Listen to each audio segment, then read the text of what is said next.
Vamos lá, oitavo ano. Seguindo aí, né, a nossa aula. Correção, página 249, tá? Capítulo dos aspectos econômicos da América. Então, na primeira questão, sobre as características econômicas do continente, marque V, né, para as afirmativas verdadeiras, e F para as afirmativas falsas, tá? Letra A, deixa eu colocar aqui para a gente marcar. Beleza. Então, letra A área industrial dos Estados Unidos fica sobretudo na região Nordeste. Verdadeiro. A gente voltar rápido aí a matéria, foi a região onde iniciou, né, a indústria nos Estados Unidos, concentrando até hoje a maior parte das indústrias do país. Letra B. As indústrias do Canadá ficam na porção norte do país devido às condições climáticas. Falso. Ficam na porção sul, né, na fronteira com os Estados Unidos, justamente pela condição climática do norte, né, extremamente fria. Na C, setor secundário é o principal setor do México. Secundário é a indústria, né, incorreto. O principal setor é o terciário, que é o comércio, né, a prestação de serviços.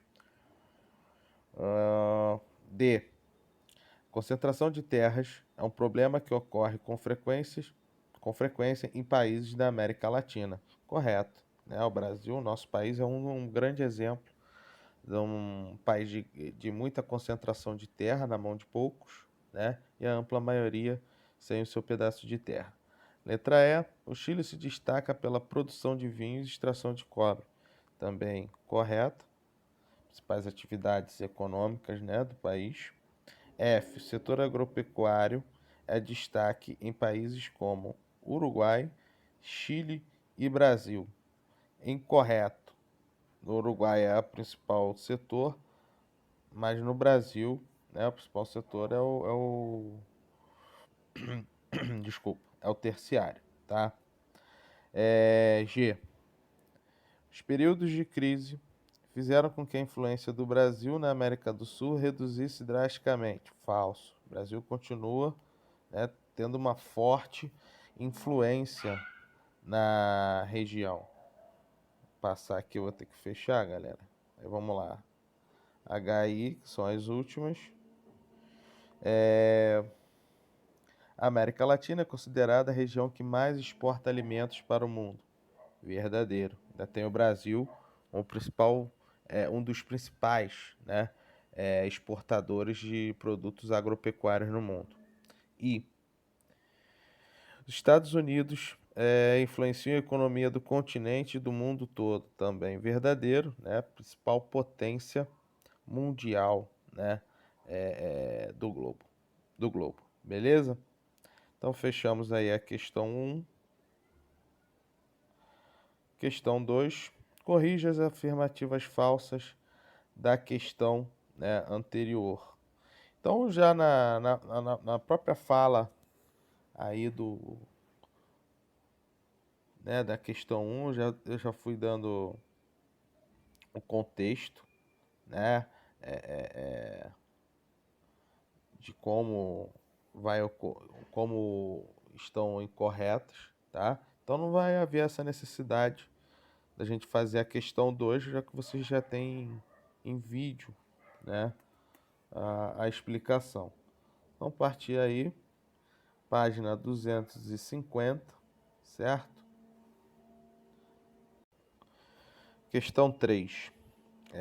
Quais fatores, desculpa, naturais contribuem para que a produção agrícola em determinados países do continente americano não seja muito expressiva?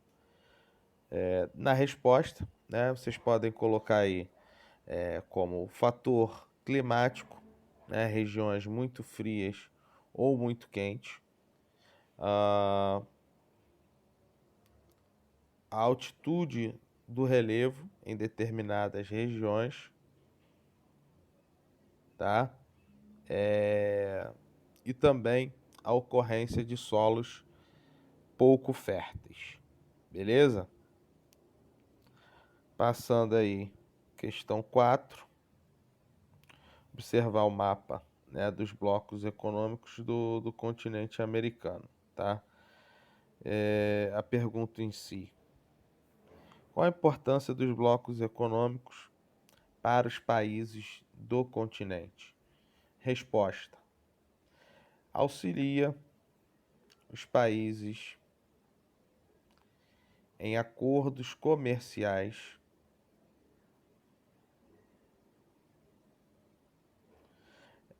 diminuindo ou eliminando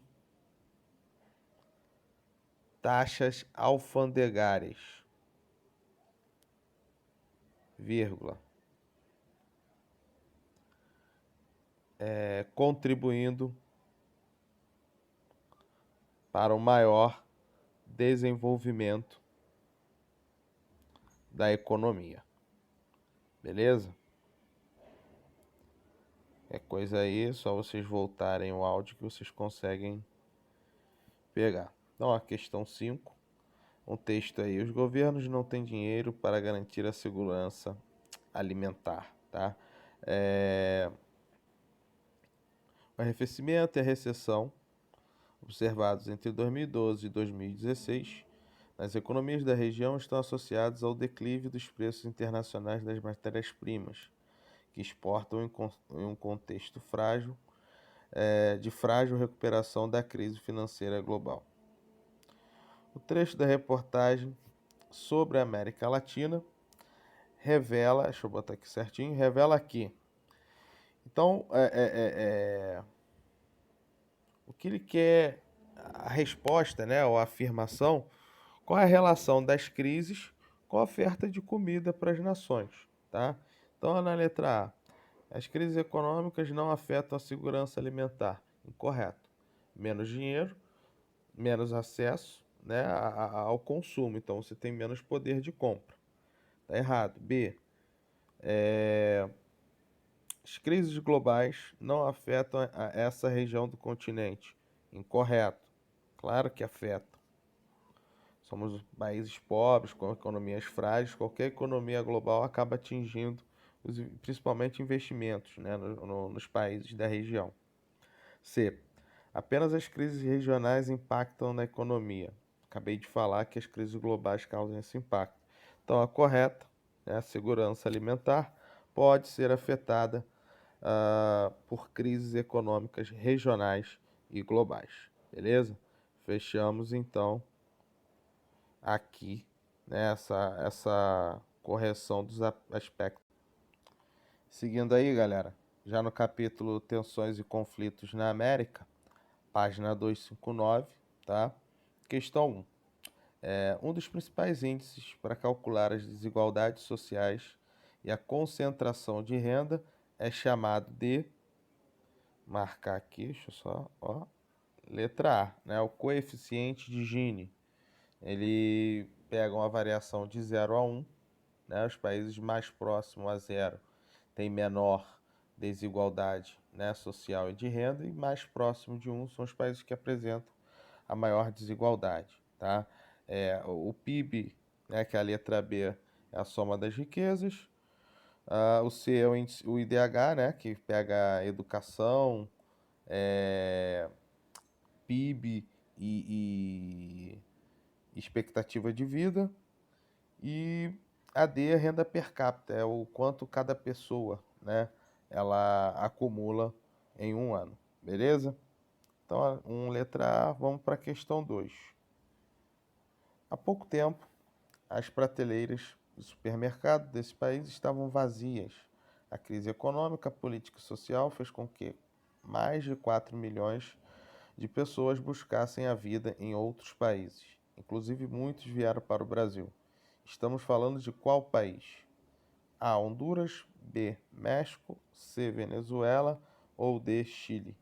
Letra C, como a gente viu aí no capítulo, né? A Venezuela passa uma crise desde 2012, né? Uma grave crise econômica e posteriormente com a morte de Hugo Chávez, o então presidente, se transformou numa crise econômica, social, né? E também política, tá? Questão 3. Recentemente, o salário mínimo da Venezuela passou por um aumento, chegando ao valor de 300 mil bolívares, algo próximo aí a R$ 75 reais. Contudo, os preços nas prateleiras dos mercados continuam muito altos. Então, abaixo a gente tem uma tabela. O 1 quilo de arroz é 21 mil bolívares, né? O sal, 18 mil. 1 quilo de frango, 50. 1 quilo de queijo, né? Quase o valor do salário mínimo, né? Então, com base nas afirmações do texto e da tabela, uma pessoa que receba apenas um salário mínimo na Venezuela conseguiria, né,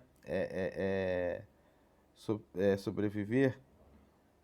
A resposta, né? Eu travei aqui na hora de falar a resposta, galera. Então, ó, teria, ou melhor, tem condições extremamente difíceis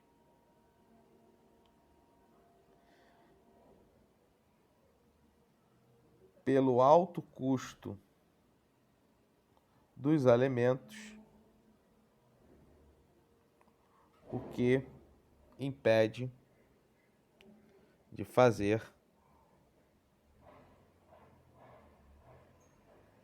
grandes compras, beleza? Então, em resumo, né? A gente viu aí o queijo, 1 quilo de queijo, quase o valor de um salário mínimo. Então, só para trazer para nossa realidade, nosso salário mínimo é 1.045, né? Então, basicamente é como se 1 quilo de queijo no Brasil valesse R$ 900. Então, a gente tem esse entendimento que é extremamente difícil a vida de uma pessoa na Venezuela que ganha apenas um salário mínimo, tá? Questão então 4, analisar o mapa, certo? Por meio da análise podemos concluir que, então, primeiro a gente tem um mapa aí de conflitos, uma legenda, deixa eu só aumentar ele aqui,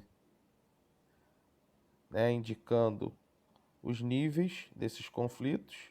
Então, o amarelo claro são só disputas, esse laranja, né, esse abóbora, o laranja mais escuro, já são índices, né, indicadores de guerra, beleza? Então, a partir da análise, a gente percebe que no Brasil não há conflitos relevantes. Incorreto. O nosso nível ali é considerado aqui, ó, guerra limitada, né? Tá aqui o Brasil. B. Apenas Estados Unidos e Canadá estão na categoria sem conflito. Também incorreto. Tanto Canadá quanto Estados Unidos têm níveis ali. É só aumentar aqui para a gente rever, né? Tanto de crises não violentas quanto crises violentas. Há pouco tempo, a gente teve aí a infelicidade, né, do que aconteceu com George Floyd, que resultou em manifestações no país que criaram, né, ouvimos ali pequenas crises com o uso da violência, tá? C. A maioria dos países se encontra nos níveis 3 e 4. 3 é o nível de crises, deixa eu aumentar aqui, ó, crises violentas e guerra limitada. Não é daí, né? A grande maioria são níveis de violência, né, menor. Então a correta é ali, letra D. México e Equador. Não, calma aí. Deixa eu voltar aqui que eu não tô. Ah, tá. Olha eu errando aí, galera. Ó. A maioria dos países se encontra nos níveis 3 e 4. Nível 3. Crise violenta, né? E guerra limitada. Realmente. Guerra limitada, o Brasil, Colômbia, né? Estados Unidos com crises violentas. Então é assim, a C que é a correta. Eu ia falando besteira aí para vocês. Vamos marcar aqui para não deixar dúvida, né? Letra C, então, como a maioria dos países se encontrando nos níveis 3 e 4. E ali está dizendo, né, México, Equador no nível mais alto. Deixa eu só aumentar para mostrar para vocês. O México correto, né, o nível mais alto, e o Equador no nível apenas de crise não violenta. Beleza? Então fechamos aqui nossas correções.